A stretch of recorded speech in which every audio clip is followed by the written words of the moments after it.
Sílvia, què tal? Com estàs? Bé? Quan només érem 10 persones, la Sílvia ja formava part des dels inicis amb nosaltres.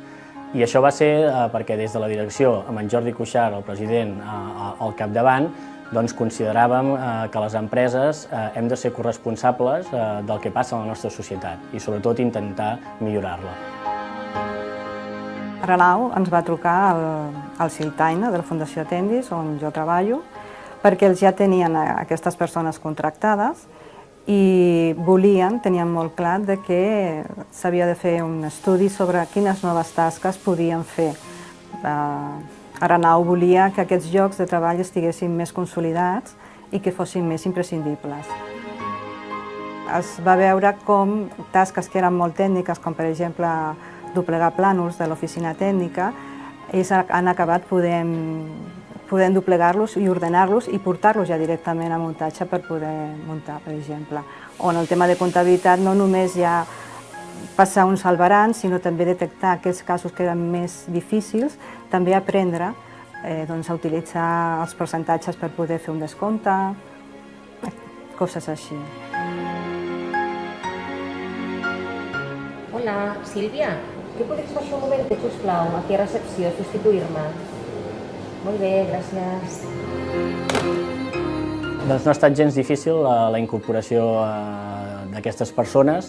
Principalment vam buscar tasques que puguin realitzar sense cap mena de problema i així va ser. I ràpidament tots els altres treballadors ho van acceptar perquè també comparteixen aquests valors que té l'empresa. Imprimir planos és una feina complicada, però ho faig molt bé. Quan estan les caixes blaves que li queden més peces, jo ho col·loco i els nostres companys ho agafen i ahí construeixen màquines. Els primers dies d'estar aquí m'equivocava perquè no m'ho coneixia bé. Ara pràcticament no m'equivoco perquè ja pràcticament ja m'ho coneixo bé tot. Tota la resta de persones que estaven al voltant d'ells, d'aquests treballadors, van tenir molta predisposició amb aquest projecte. Això va facilitar tot el procés. Simplement calia adaptar una miqueta el llenguatge cap a un llenguatge més fàcil, unes instruccions molt clares, molt pautades, i els resultats han estat els que són capaços de fer moltes més tasques de les que estaven fent en un començament. Hola Joel, quan acabis de repassar els cargols, hem dit als elèctrics que els ha de posar canal. Les que faltin? Doncs aquestes persones ens aporten a nivell professional exactament el mateix que qualsevol altra persona, cadascú dins les seves tasques. I a nivell humà, doncs, venen amb una alegria cada dia a treballar que, vulguis o no, això es contagia.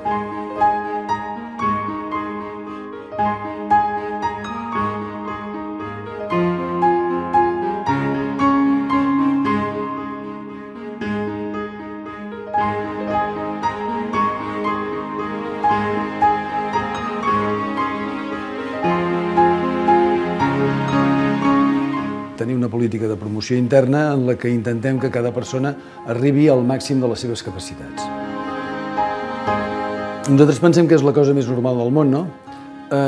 Pensem que en l'empresa som un 100% de persones i l'ideal seria que tant a la societat com a l'empresa com a la resta d'activitats aquest 100% de persones que en formem part estessin presents, no? Amb el tema de les discapacitats jo trobo que és una verdadera llàstima el fet que no es vegin. Sembla que estiguin excloïts de la societat. Per tant, nosaltres a nivell d'empresa intentem complir el 2% i acostar-nos a el que seria lògic. Si hi ha un 4,4% de persones amb discapacitat, doncs anem intentant cobrir el 2% i intentar pujar, dintre de les nostres possibilitats i limitacions. I també penso que és una llàstima que el 75% de persones que tinguin discapacitat tinguin que treballar en centres especials. Jo als 40 anys vaig patir la malaltia del càncer, vaig tenir el primer càncer, el qual em va privar de poder treballar. Jo soc administrativa, estava treballant d'administrativa i amb aquesta malaltia vaig haver de deixar la feina. Llavors es va tornar a repetir aquesta malaltia per segona i per tercera vegada. L'he patit 3 vegades. La meva vida en aquells moments es va enfonsar enfonsar-me. Per què? Perquè vaig perdre la feina. No em van deixar, em van treure el carnet de conduir. Bueno, pràcticament ho vaig perdre tot. I de cop i volta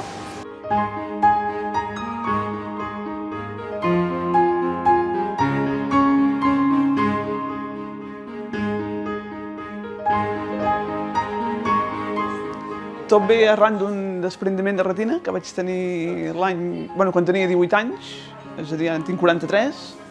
Tot ve aquí arran d'aquest desprendiment i després d'aquest desprendiment em van venir més seqüeles.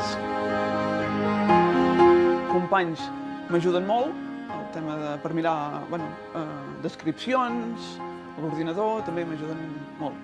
Quan els necessito per saber algun còdig o algun preus, tot això, doncs, m'ajuden.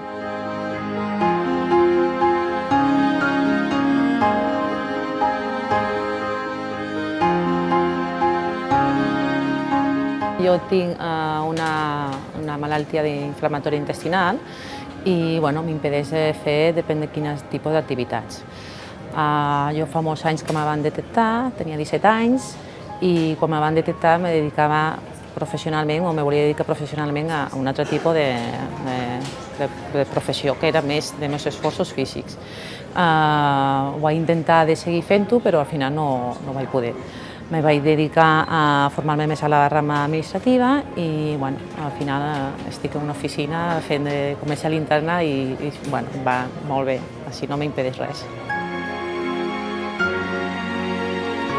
Quan tenia 20 anys treballava a la filatura i em vaig enganxar la mà i em vaig enganxar els dits, vaig quedar sense tendons i no tinc tacte i vaig tenir que deixar de treballar allà perquè no em donaven cap opció d'una feina digna, no?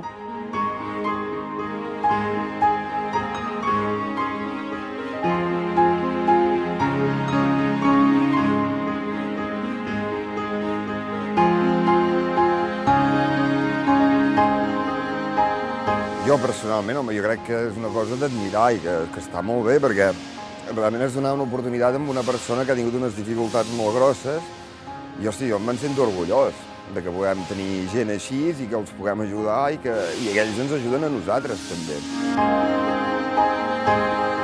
A nosaltres, el fet d'incorporar persones amb discapacitat no és que ho fem perquè ens donguin un 75% d'abonament o de subvenció de la Seguretat Social, sinó perquè penso que milloren l'esperit d'equip, fan que l'empresa sigui més solidària i, en certa manera, l'ADN de l'empresa canvia i canvia d'una manera que, almenys a mi, m'agrada molt.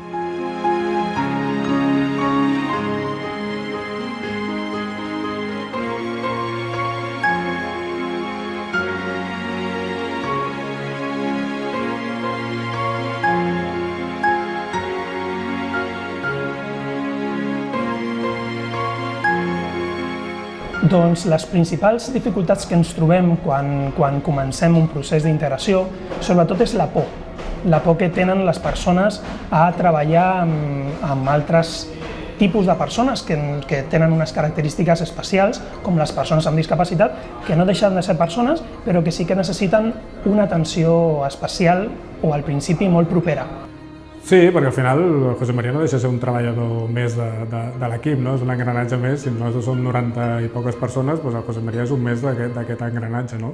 I al final has de trobar-li una feina que sigui adequada i que al final aporta valor també a l'empresa, perquè fa una feina que si no l'hauria de fer una altra persona, no? O sigui que al final és com direcció de pensar estructuradament com incorporar aquesta persona dintre l'equip.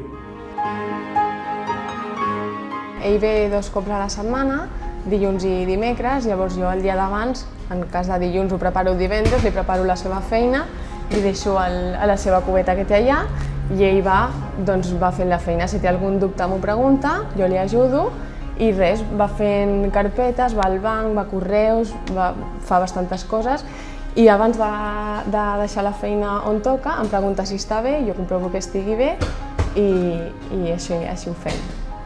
Jo he fet un llistat de tarees, com aquesta, i aquesta llista és una llista de tarees que fas en amat. s'equivoca igual que altra persona, ni més ni menys, o sigui, tots ens podem equivocar i clar que té els seus fallos, però normalment la seva feina la fa correctament perquè sap que a part treballa amb documents originals o contractes que amb tot això ha de tenir molta cura i ho fa bastant bé. Quan necessito ajuda la pido, també soc una persona sociable i m'agrada molt treballar amb un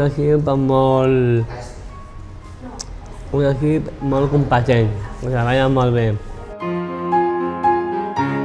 Formo part d'un equip molt bo, estic satisfet en la meva tasca i faig bé les feines que em donen.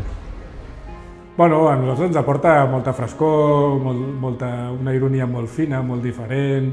És un noi que al final, no sé com explicar-ho, però t'aporta aquesta sinceritat que a vegades es troba a faltar una mica a les empreses, no? I aquesta manera de parlar sense filtres que a les empreses no es dona gaire, no?